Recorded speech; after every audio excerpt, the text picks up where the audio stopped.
नमस्कार, मैं हूं अर्जिता मिश्रा। आप देख रहे हैं सी न्यूज़ भारत। वक्त हो चुका है न्यूज़ बुलेटिन का। जानते हैं फिलहाल की न्यूज़ बुलेटिन पर। चंदवक डोबी अंतर्गत डोबी रेलवे स्टेशन पर रिजर्वेशन काउंटर के लिए समाज सेवी अजीत सिंह ने घुज्जी बाजार में तकरीबन 200 लोगों का हस्ताक्षर कराकर लोगों से सहमति मांगी। डोबी रेलवे स्टेशन का निर्माण आजादी के 43 साल पहले यानी 21 मार्च 1904 में किया गया था। तब से लेकर आज तक 116 साल बीत जाने के बाद आज भी उपेक्षा का दंश झेल रहा है। ऐसे में लोगों को रिजर्वेशन टिकट के लिए 45 किलोमीटर दूर वाराणसी जाना पड़ता है। ये एक सोचनीय विषय है। अगर आबादी की बात की जाए तो बता दें कि 4 जिलों को जोड़ने वाला स्टेशन डोबी है, जिसकी कुल आबादी तकरीबन 5 लाख बताई जाती है। मैं अजीत सिंह डोभी, आज मैं और मेरी पूरी टीम और इस क्षेत्र के युवा जो है डोभी मांगे रिजर्वेशन काउंटर जो मुहिम हम लोग हस्ताक्षर ही मेरा समर्थन का है, उसके लिए हम लोग आज जो है खुज्जी बाजार में उपस्थित हैं।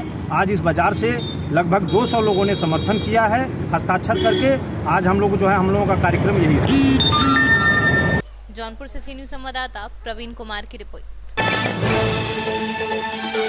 रानीपुर देश के प्रधानमंत्री नरेंद्र मोदी के 70वें जन्मदिन पर भारतीय जनता पार्टी द्वारा चलाए जा रहे सेवा सप्ताह के तहत बस स्टैंड सड़क किनारे बने एक विवाह घर में प्रधानमंत्री का जन्मदिन मनाया गया। भाजपाइयों ने केक काटा तथा रक्त शिविर का आयोजन किया गया, जिसमें तमाम लोगों ने अपना रक्तदान किया। वहीं शिविर के मुख्य अतिथि क्षेत्र के विधायक बिहारी लाल आर्य रहे और अध्यक्षता पार्टी के महामंत्री अरुण सिंह ने की। चिकित्सीय व्यवस्था मेडिकल कॉलेज के रक्त कोष अधिकारी डॉक्टर ML आर्या के दिशा निर्देशन में की गई। वहीं शिविर में तमाम लोगों ने रक्तदान किया और सोशल डिस्टेंसिंग के तहत संपन्न हुए रक्त शिविर को संबोधित करते हुए विधायक बिहारी लाल आर्य ने कहा कि प्रधानमंत्री के 70वें जन्मदिन पर पार्टी द्वारा सेवा सप्ताह मनाकर समूचे देश में मानव सेवा कार्य किए जा रहे हैं, जिसके तहत दिव्यांग को ट्राईसाइकिल उपकरण वितरित किए जा रहे हैं। रानीपुर से सी न्यूज़ संवाददाता चंदू रायन की रिपोर्ट। अंतराठाड़ी विधायक रामप्रीत पासवान ने लूटन झा महाविद्यालय में भवन निर्माण के लिए शिलान्यास किया। इस अवसर पर महाविद्यालय परिसर में एक कार्यक्रम का आयोजन किया गया था।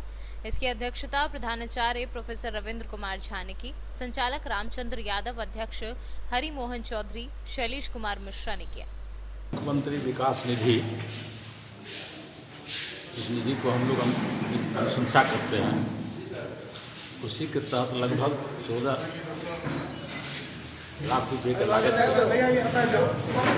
यहाँ 2 कमरे का मेरा महाविद्यालय है, उसमें दिया है, जो विगत 19-20 में ही उसको हमने किया था, लेकिन बिहार के पदाधिकारी का स्थानांतरण के कारण थोड़ा विलम्ब हो गया। ये मेरा शिक्षण संस्थान है, का अभाव था, इसलिए महाविद्यालय में मधुबनी से सी न्यूज़ संवाददाता मोहम्मद आलम अंसारी की रिपोर्ट। प्रखंड कार्यालय के परिसर में अंचल में हो रहे व्यापक भ्रष्टाचार को लेकर मुखिया संघ के सभी सदस्य आमरण अनशन पर बैठे हैं। उन्होंने प्रखंड के अधिकारियों को 7 सूत्रीय मांग को लेकर ज्ञापन सौंपा तथा अविलंब रिपोर्ट मांगी थी, मगर उन्हें प्रशासन के द्वारा निराशा हाथ लगी, जिसके बाद सभी सदस्य अनशन पर बैठ गए हैं। मुजफ्फरपुर से सी न्यूज़ संवाददाता गंधीर कुमार झा की रिपोर्ट। संत कबीरनगर क्षेत्र पंचायत सांथा की बाउंड्री परिसर में खुले आसमान के नीचे सड़ रही है मतपेटियां। ब्लॉक के लोग इस नुकसान से बेखबर। संत कबीरनगर से सी न्यूज़ संवाददाता मोहम्मद नईम की रिपोर्ट। जिला बहराइच के बलरामपुर मार्ग कमलिया बाजार में एक मैक्स गाड़ी ने 7 वर्ष की युवती को मौके पर ही कुचल दिया, जिससे युवती की दर्दनाक मौत हो गई। बहराइच से सी न्यूज़ संवाददाता जानकी सिंह की रिपोर्ट। समस्तीपुर विधानसभा चुनाव 2020 को लेकर शिवाजी नगर ओपी पर सीमावर्ती क्षेत्र के थानाध्यक्ष की बैठक संपन्न हुई। मुख्य रूप से सीमाशील अवैध शराब संदिग्ध पर नजर, क्षेत्र में शांति व्यवस्था बनाए रखने आदि पर चर्चा हुई। मौके पर हथौड़ी थानाध्यक्ष RP सिंह, प्रभारी कमल राम, राजन कुमार, अमरेंद्र कुमार आदि मौजूद रहे। समस्तीपुर से सी न्यूज़ संवाददाता नीरज चौधरी की रिपोर्ट। सरगुजा जिले के जनपद मैनपाट में प्रधानमंत्री आवास योजना का पैसा हेराफेरी का मामला लगभग 3 माह पहले सामने आया था, लेकिन अभी तक पूर्ण रूप से कोई कार्यवाही नहीं हो पाई है। न ही सभी आवास संबंधित व्यक्ति के खातों पे सही ढंग से उनके हक का पैसा वापस नहीं जा पा रहा। बता दें, आवास संबंधित अभी तक कोई अधिकारियों द्वारा कोई एक्शन नहीं लिया जा रहा है और आज भी अधिकारियों द्वारा सिर्फ आश्वासन ही दिया जा रहा है। छत्तीसगढ़ से सीनू संवाददाता आलमीन अहमद की रिपोर्ट।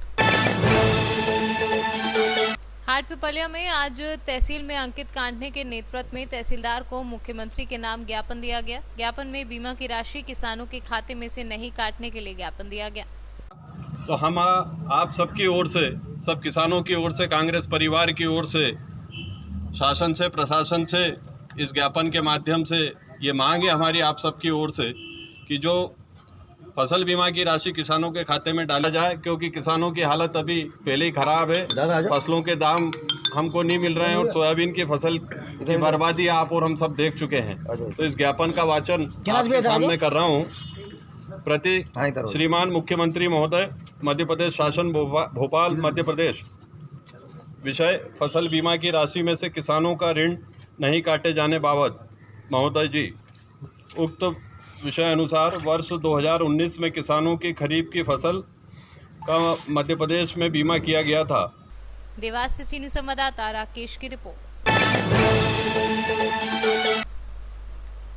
आज ग्राम जमुनिया में कोरोना लॉकडाउन में प्रधानमंत्री आवास के हितग्राहियों द्वारा लॉकडाउन के दौरान प्रधानमंत्री आवास का निर्माण किया गया। उपलब्धि के कारण प्रधानमंत्री आवास के हितग्राहियों का गृह प्रवेश का कार्यक्रम आयोजित किया गया।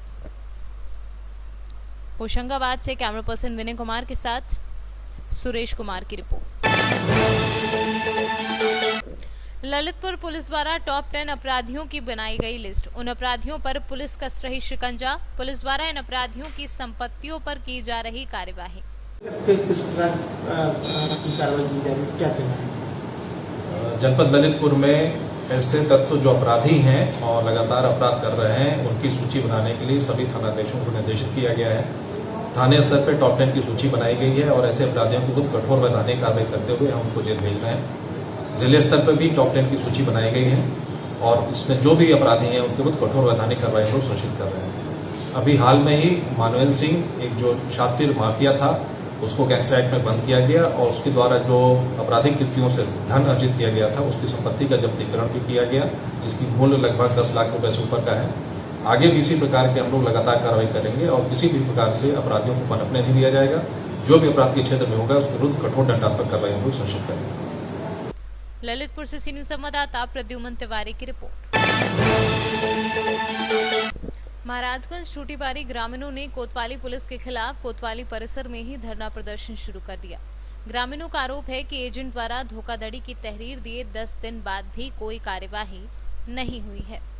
गंगा सागर गुप्ता। कहाँ से हैं? बिलवा से। तो आपका मामला क्या है? मामला यही है हमारा कि ये श्याम सुंदर जो हैं हम लोग की तरफ क्या बोलते खाता वाता चला रहे थे, तो बोले कि खाता चलाओ, बहुत बढ़िया ऑफर है और क्या बोलता कि लाभ मिलेगा।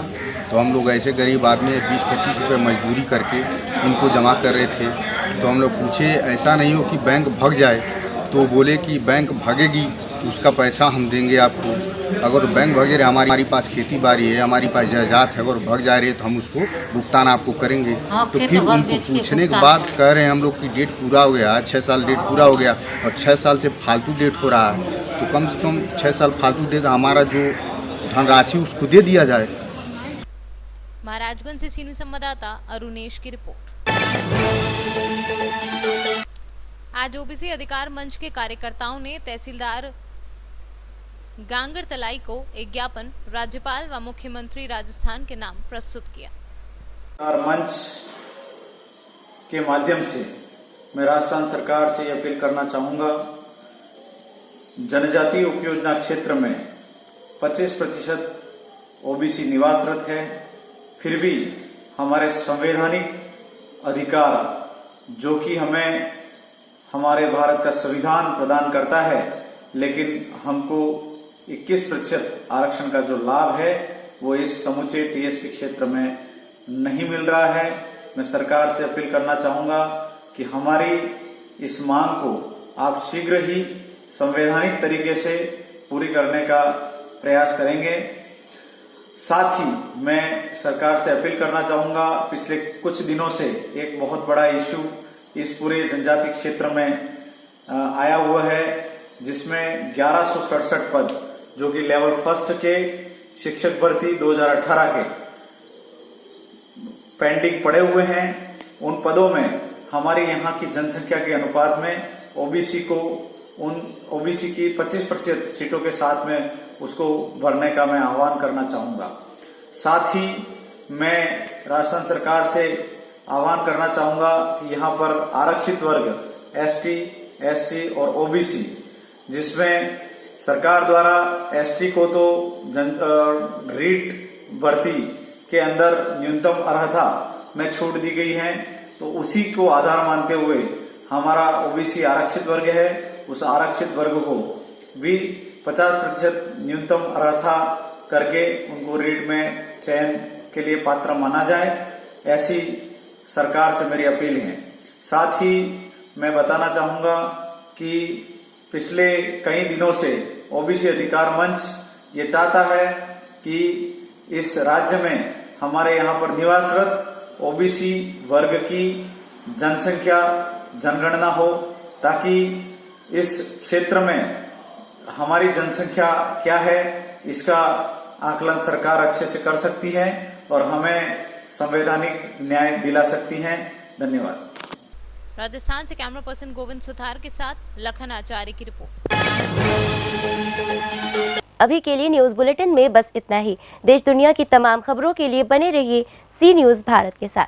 हर खबर आपके साथ, आपके हाथ।